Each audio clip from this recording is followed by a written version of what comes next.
नमस्कार। प्रभात साक्षी news network और आप सभी का स्वागत है।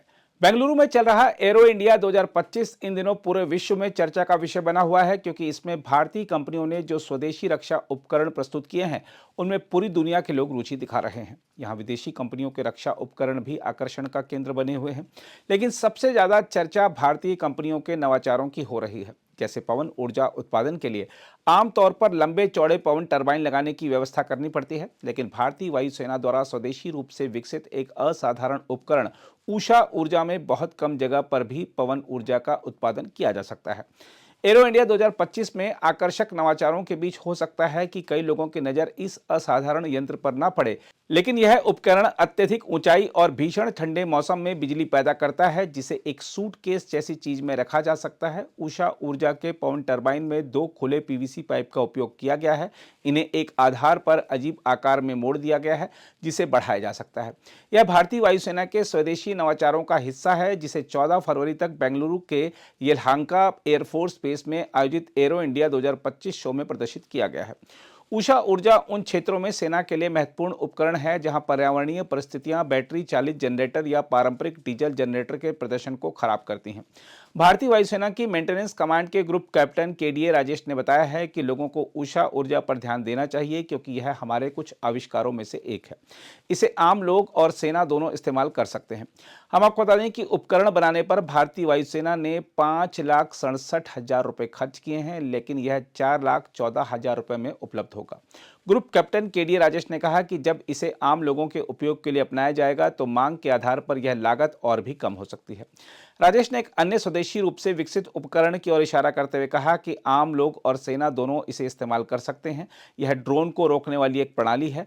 उन्होंने कहा कि यह एक कम लागत वाली ड्रोन रोधी प्रणाली है जो आरएफ सिग्नल जैमिंग की अवधारणा पर आधारित है और ड्रोन के खिलाफ 500 मीटर की आभासी दीवार के रूप में कार्य करती है। राजेश ने बताया कि यह प्रणाली किसी भी सुरक्षा या निगरानी प्रणाली में अत्यंत उपयोगी हो सकती है और इसकी अनुमानित लागत मात्र 65,000 रुपये है। हम आपको बता दें कि हॉल के दूसरे छोर पर एक और छोटा सा विमान ट्रैकिंग प्रणाली यानी RTAT बॉक्स रखा है, जो भारतीय अंतरिक्ष अनुसंधान संगठन यानी इसरो द्वारा विकसित उपग्रह आधारित नेविगेशन, नेविसी और सेटकॉम या सैटेलाइट कम्युनिकेशन से जुड़कर किसी स्थान की सटीकता से पता लगा सकता है। इसे भी आम लोग इस्तेमाल कर सकते हैं। बताया जा रहा है कि यह बॉक्स हर 4 सेकंड में ग्राउंड स्टेशन को अपनी स्थिति के बारे में सतत और स्वचालित जानकारी देता है। इसके अलावा एरो इंडिया से एक खबर यह भी है कि अदानी समूह की रक्षा इकाई अदानी डिफेंस एंड एरोस्पेस ने डीआरडीओ के साथ मिलकर मंगलवार को एरो इंडिया प्रदर्शनी में भारत की वाहनों पर लगाई जाने वाली ड्रोन रोधी प्रणाली को पेश किया है। डीआरडीओ के महानिदेशक इलेक्ट्रॉनिक्स और संचार प्रणाली डॉक्टर बीके दास ने रक्षा प्रदर्शनी के दौरान इस प्रणाली को रक्षा विशेषज्ञों और उद्योग भागीदारों की उपस्थिति में पेश किया। अडानी डिफेंस एंड एरोस्पेस ने एक बयान में कहा है कि यह अत्याधुनिक प्रणाली उभरते हवाई खतरों के खिलाफ भारत की रक्षा तैयारियों को मजबूती देने में एक महत्वपूर्ण कदम है।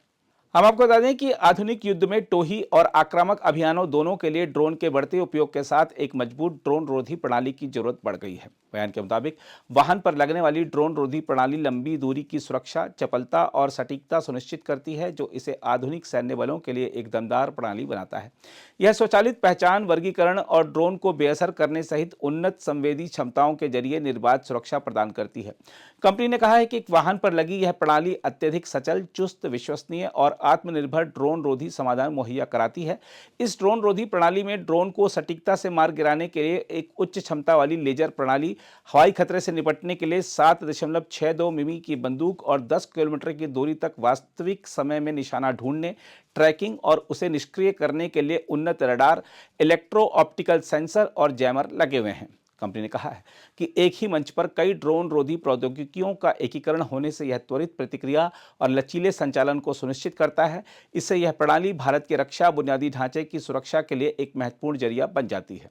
अडानी डिफेंस एंड एरोस्पेस के मुख्य कार्यपालक अधिकारी आशीष राजवंशी ने कहा है कि यह पेशकश भारत के रक्षा नवाचार पारिस्थितिकी की सफलता का प्रमाण है, जो डीआरडीओ के विश्वस्तरीय शोध एवं विकास और प्रौद्योगिकी हस्तांतरण ढांचे द्वारा संचालित है। उन्होंने कहा कि हमें डीआरडीओ की अत्याधुनिक तकनीक को परिचालन के लिए तैयार समाधान में बदलने पर गर्व है। इस अवसर पर डीआरडीओ के डॉक्टर दास ने कहा कि इस प्रणाली की शुरुआत अलग तरह के खतरों के खिलाफ भारत की रक्षा तैयारियों को बढ़ाने में एक महत्वपूर्ण कदम है। उन्होंने कहा यह प्रणाली कई ड्रोन रोधी प्रौद्योगिकियों को एक अत्यधिक सचल मंच पर लेकर आती है, जिससे त्वरित प्रतिक्रिया और परिचालन लचीलापन सुनिश्चित होती है। इसके अलावा एरो इंडिया से एक खबर यह भी है कि हल्के लड़ाकू विमान तेजस के निर्माता हिंदुस्तान एरोनॉटिक्स लिमिटेड ने आश्वासन दिया है कि वह जल्द भारतीय वायुसेना को विमान की आपूर्ति शुरू कर देगा और तकनीकी दिक्कतें दूर हो गई हैं। इस संबंध में वायुसेना प्रमुख एपी सिंह द्वारा चिंता जताए जाने की खबरों के बीच यह जानकारी सामने आई है। एचएएल के चेयरमैन और प्रबंध निदेशक डीके सुनील ने कहा है कि देरी केवल उद्योग में सुस्ती के कारण नहीं हुई है। उन्होंने एरो इंडिया 2025 कार्यक्रम में संवाददाताओं से कहा कि कुछ तकनीकी दिक्कतें थी जिन्हें सुलझा लिया गया है। वायुसेना प्रमुख की चिंता जायज है। सुनील के अनुसार विभिन्न स्तरों पर बैठकें हो चुकी हैं और केंद्रीय सार्वजनिक उपक्रम एचएएल जल्द विमान की आपूर्ति शुरू करेगा। सुनील की यह प्रतिक्रिया वायुसेना प्रमुख एयर मार्शल एपी सिंह द्वारा एक कथित वीडियो में भारतीय वायुसेना को तेजस की आपूर्ति में देरी पर चिंता जताने की खबरों के बीच आई है। इसके अलावा एरो इंडिया से खबर यह भी है कि रक्षा क्षेत्र के सार्वजनिक उपक्रम बीईएमएल लिमिटेड ने कहा है कि उसने युद्धक टैंक इंजन, जलपोत इंजन, पुर्जे आदि के सह विकास, निर्माण और विपणन के लिए जानी मानी दक्षिण कोरियाई कंपनी एसटीएक्स इंजन के साथ एक रणनीतिक साझेदारी पर हस्ताक्षर किए हैं। बीईएमएल लिमिटेड ने कहा है कि समझौते में मित्र देशों को निर्यात के अवसरों की तलाश करते हुए भारतीय रक्षा जरूरतों को पूरा करने के लिए इंजन घटकों की सर्विसिंग और रखरखाव भी शामिल है। एरो इंडिया 2025 में दोनों संगठनों के वरिष्ठ अधिकारियों की उपस्थिति में बीईएमएल लिमिटेड के चेयरमैन और प्रबंध निदेशक शांतनु रॉय और एसटीएक्स इंजन के अध्यक्ष और सीईओ सांगसू ली के बीच समझौता ज्ञापन का आदान प्रदान किया गया।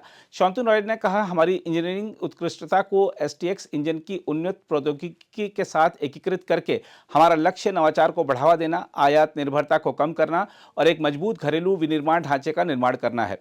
यह रणनीतिक साझेदारी महत्वपूर्ण रक्षा तकनीकों में आत्मनिर्भरता की दिशा में एक महत्वपूर्ण छलांग है, जो भविष्य के अनुकूल बुनियादी ढांचे का मार्ग प्रशस्त करती है। हम आपको यह बता दें कि रक्षा मंत्री राजनाथ सिंह ने एरो इंडिया 2025 के तहत आयोजित रक्षा मंत्रियों के सम्मेलन को संबोधित करते हुए कहा है कि भारत का मानना है कि कमजोर रहकर अंतर्राष्ट्रीय व्यवस्था और शांति सुनिश्चित नहीं की जा सकती। राजनाथ सिंह ने कहा, आज संघर्षों की बढ़ती संख्या हमारे विश्व को और अत्यधिक अप्रत्याशित स्थान बना रही है। वर्चस्व की नई लड़ाई, हथियार निर्माण के नए तरीके और साधन, सरकार से इतर तत्वों की बढ़ती भूमिकाएं तथा विघटनकारी तकनीकों ने विश्व व्यवस्था को और अधिक नाजुक बना दिया है। उन्होंने कहा कि साथ ही सीमाओं की सुरक्षा और आंतरिक सुरक्षा के बीच का अंतर कम होता जा रहा है, क्योंकि हाइब्रिड युद्ध यानी युद्ध का अपारंपरिक तरीका, जिसमें किसी विरोधी देश की सरकार को अस्थिर करने और कमजोर करने के लिए कूटनीति, राजनीति, मीडिया, साइबर स्पेस और सैन्य बल का प्रयोग किया जाता है।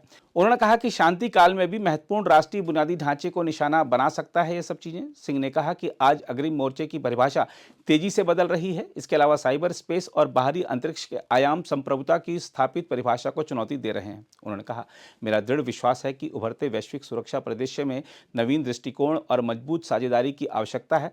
वैश्विक मंच पर भारत की भागीदारी सभी के लिए सुरक्षा और विकास को बढ़ावा देने की हमारी प्रतिबद्धता का उदाहरण है।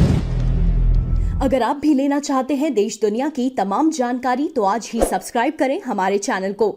साथ ही नीचे दिए बेल आइकन को जरूर दबाएं ताकि हर अपडेट आप तक पहुंच सके।